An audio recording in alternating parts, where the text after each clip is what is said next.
Hi everybody, welcome back to Planet Arizona Comics where the temperature's hot and the comics are hotter. Had a really good summer. Hope everyone is doing well. Hope everyone is staying well and having fun and buying lots of comics. It's been a really good summer here. Temperature has been really nice for Arizona. Like there have been some days where it's struggling to get into the 90s, which is kind of a godsend because usually we're around 105, 110. And we're there now, but for 2 months prior to this, going into like August 1st, and we're just now having like hot temperatures, 110, I can live with that. Been really busy. We've had a lot of work done around the house, bathroom remodel, new lights put in. You can see like the reflections here, the new recessed lighting we've had. We put in our kitchen instead of the horrible track lighting that we've had for the last 25 years. So all in all, things are going well. Been buying a lot of stuff. There's a lot of books that are coming down in price. Had a garage sale, sold a ton of books. I'm talking like into the thousands. Like for comics at a garage sale, yeah, that's very nice. That was really a really successful day for us. And I've had money burning a hole in my pocket for the last couple of months, and bought a couple of things recently. Number one being a nice 8.0 grade of Ultimate Fallout 4, the first appearance of Miles Morales, the 125 Djurjevic variant. Now, this isn't like a 9.8 or a 9.6 going into like the several thousands, but what's really funny about this is it's easier to find 9.8s and 9.6s of this than it is to find lower grades, 8.5, 8.0, 7.5. Like on the Cover Price app, I was looking at previous sales, and for a 9.8 there's like 176 sales, and for a 9.6 there's like 111. And you get down to 8.0. This is the sixth sale that's been recorded on Cover Price of an 8.0. Same thing happens with the Edge of Spider-Verse 2 125 land variant. Like everything's 9.8, 9.6. I guess if it's not 9.8, 9.6, people don't have them graded, but they should, because people like me would like this in a lower grade. I mean, I guess we could purchase a raw copy and just have it graded ourselves, but I kind of like the convenience of just buying a lower grade copy. And one of those books, just one of these auctions, just found me just there one day and auctioned for, I think it was sitting at 800 at that point. I'm like, I'm gonna go for this. If it stays below a certain number, and it stayed below that certain number, and I was able to get that. Really happy. Also, very happy to finally find, a lot of glare on this, I'm sorry, one of the 1/100 9.8 copy of Future Fight First Luna Snow, the Virgin, the 1/100 Virgin by Inyuk Lee.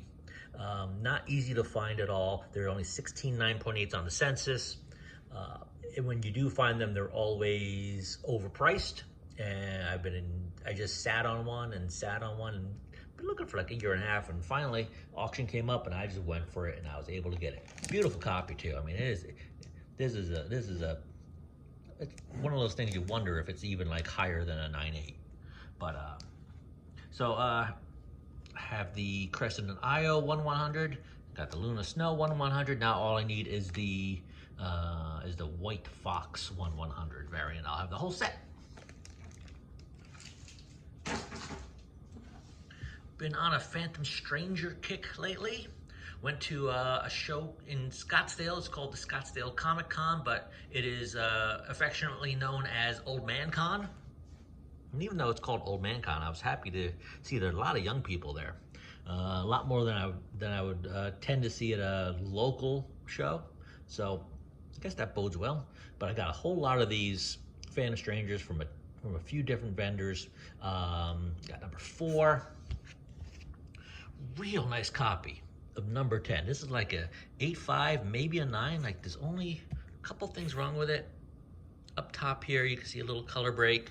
And then right here, I think that's a fingerprint smudge. Turn that around that way. Right above the N It looks like a fingerprint smudge. I'll have to look at some other pictures and some other books. Maybe that's part of the art, but I don't think so. But it's a Neil Adams cover. Really nice copy. Number 11,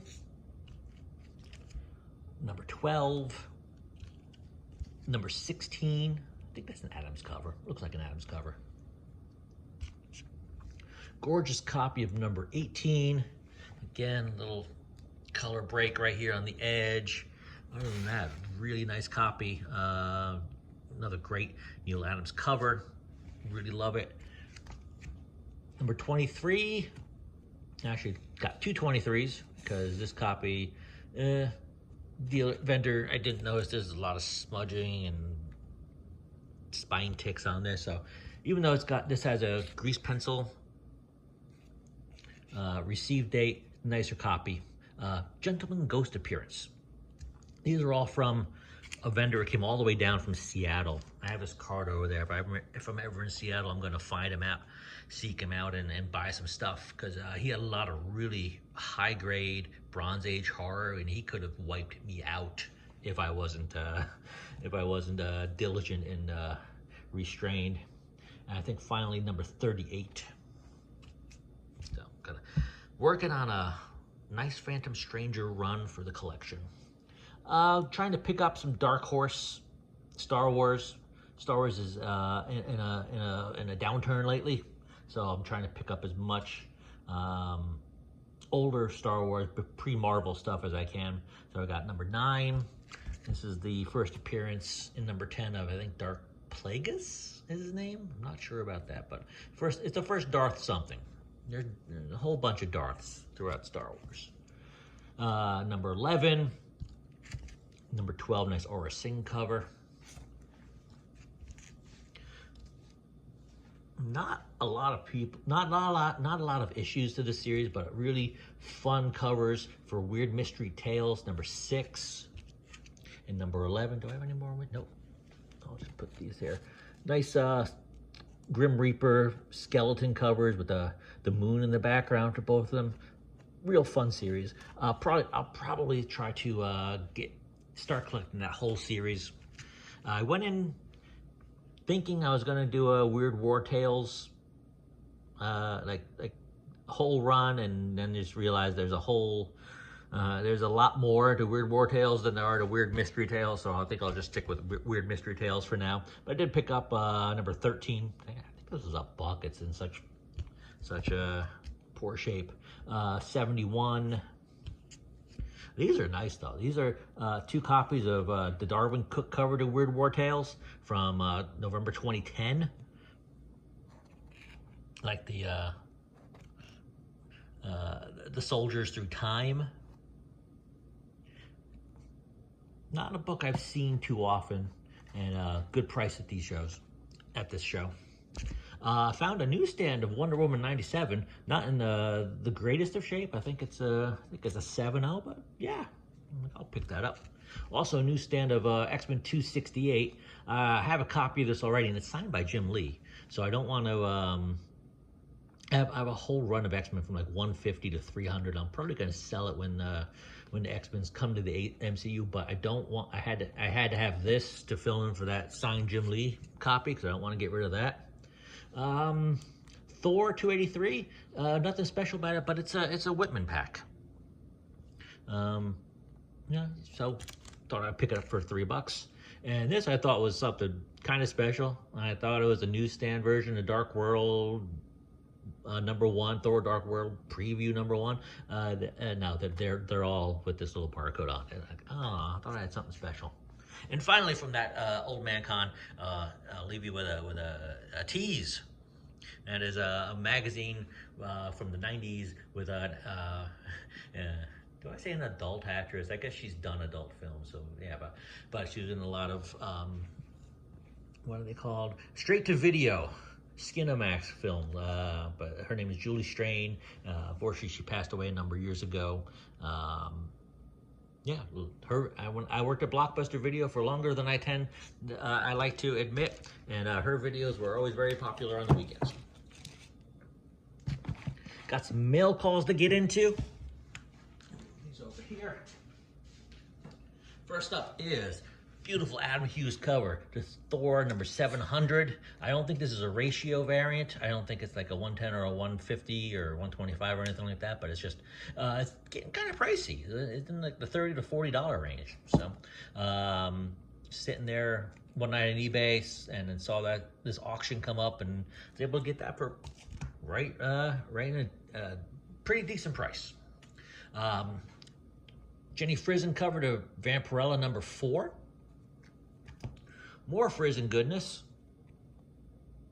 This is, I think it's 2023 or 2022 San Diego Comic-Con exclusives. You got the regular cover to Power Rangers. Number 1, I think. Don't know exactly what, can't remember exactly what it is. Nice cover, black and white with the pink behind it, really nice. Almost a negative space in a way. And you can see the pink on her costume there. And then a shiny foil variant. So they're able to pick these up for a very good price, in my opinion. So hold on to those for a while. I think I may have showed you this. This may have been from the first video of the year, but I remember putting some books away and came across this, like, I think I'll show this again. But newsstand variant to Batgirl Adventures number 1. Really great Bruce Timm cover. We always love, and if you're going for Batman the Animated Series, you gotta love the Fred covers with Harley and Ivy there in the background. Really great to have that in the collection. Been looking for that for a while. And I got not 1, but 2 Pablo Villalobos 1/100 variants to Vision Scarlet Witch number 2 from just a couple, probably about a month ago, maybe 6 weeks ago. Lobos is doing some really great work, and then kind of underappreciated in my opinion. Maybe he's too overexposed. Maybe he works too much. Maybe he's putting out too much. But everything he does, I pull whatever I can. This is Bring on the Bad Guys. This isn't the first cover of Sister Sorrow. That was Bring on the Bad Guys Abomination, was it? I'm not sure. This is the Green Goblin cover, the Green Goblin issue for that one. But another Derek Chu cover of Sister Sorrow. Nice, thought I would pick that up. Where did I find this? My wife and I went down to Tucson, Arizona for 4th of July, and there just happened to be a shop I'd been wanting to go to for a while, and it happened to be open 4th of July, called Our Galaxy. Really great owner, lots of good stock, and he was having a 4th of July sale. Did a lot of digging in there. Had some really good books, including Witchblade number 10. This is the first appearance of the Darkness. And what was nice is they also had a newsstand version of it for $3 plus whatever the sale price was. So I got these for like under $5. Not bad, not bad at all. Got 91 for the Surfer run, 138 for the Surfer run, closing in on the end of the series. I think it ended at 147. Black Panther number 15, going towards their wedding, which was 18. Always good to find a T'Challa and Storm cover together. And Alley Cat. Alley Cat number 1, Alley Cat number 2, and Alley Cat number 4. All right. Now these first 2 are from Free Comic Book Day this year. And did everyone get their Fangoria free Comic Book Day?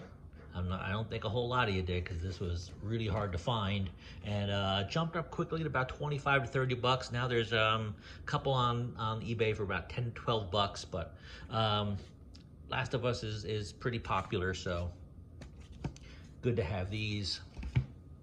Now I went to a record shop of all things and found a lot of short boxes of old comics, and I just spent good 2 hours rifling through what they had. Found an X-Men 5 in a newsstand.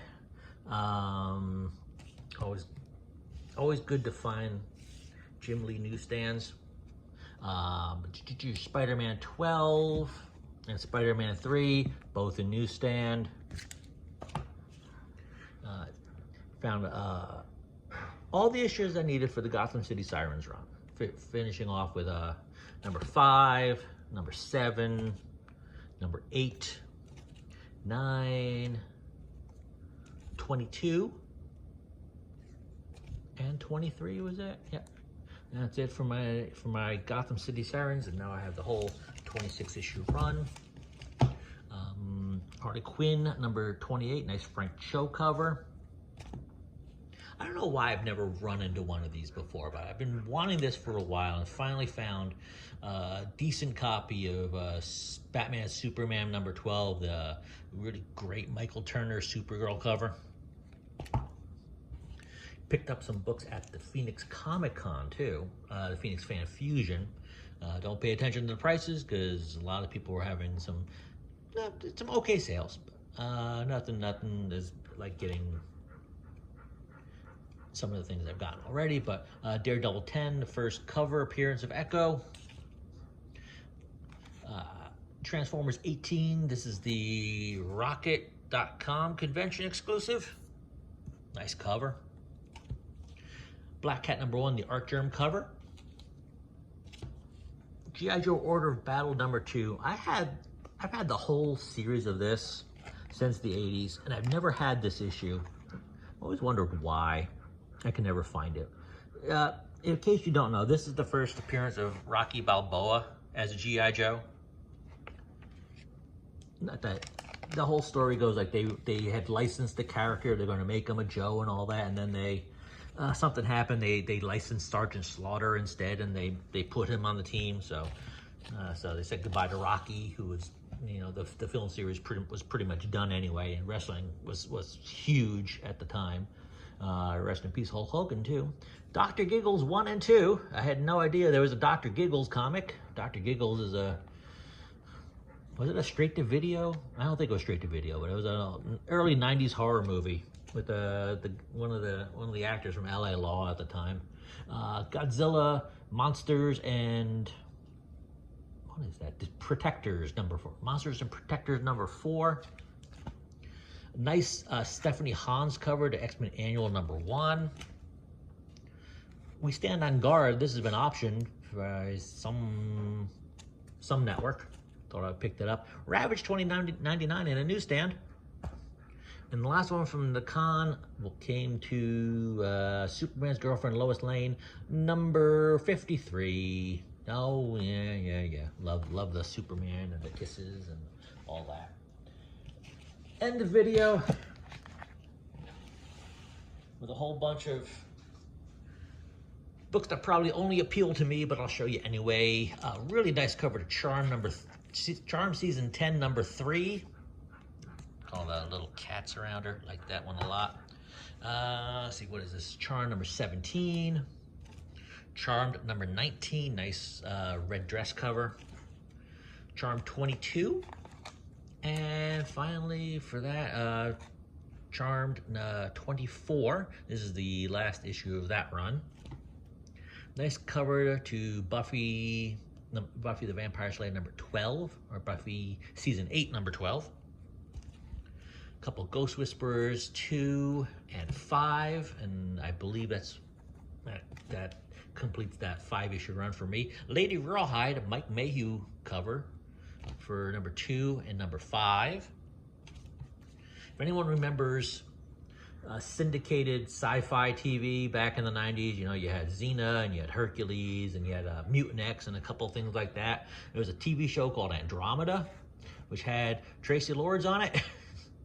God, I have Julie Strain and Tracy Lords in one video. I've hit the jackpot.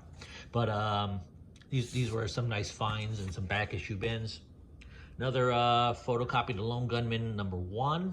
It's an X-Files TV spinoff. Only lasted 1 season. And going back to the shop in Tucson on 4th of July, picked up a whole lot of Topps X-Files to help with the run. Number 6, number 8, art by Charlie Adlard, the Walking Dead fame. Number 9, 10, 11, 12, 13, 14, 27, skipping ahead, 28, 29, 30, and then 41, which is the last issue of the series, I believe, or the second to last issue, and it's a variant cover to it. There's a regular cover, and this is what's called the art cover or something like that. And then annuals 1 and 2. All right, everyone, that's what I got for you. I guess I should say this week. Hopefully, I'll be a little more regular. Wife's back to work. Kids are off doing what they're doing, and the house is mine. And I actually had some free time to make a video. So that's what I got for you this week. Let me know what you think. Let me know what you're picking up. Let me know what you think I should be picking up. Thanks for stopping by, and we'll see you next time.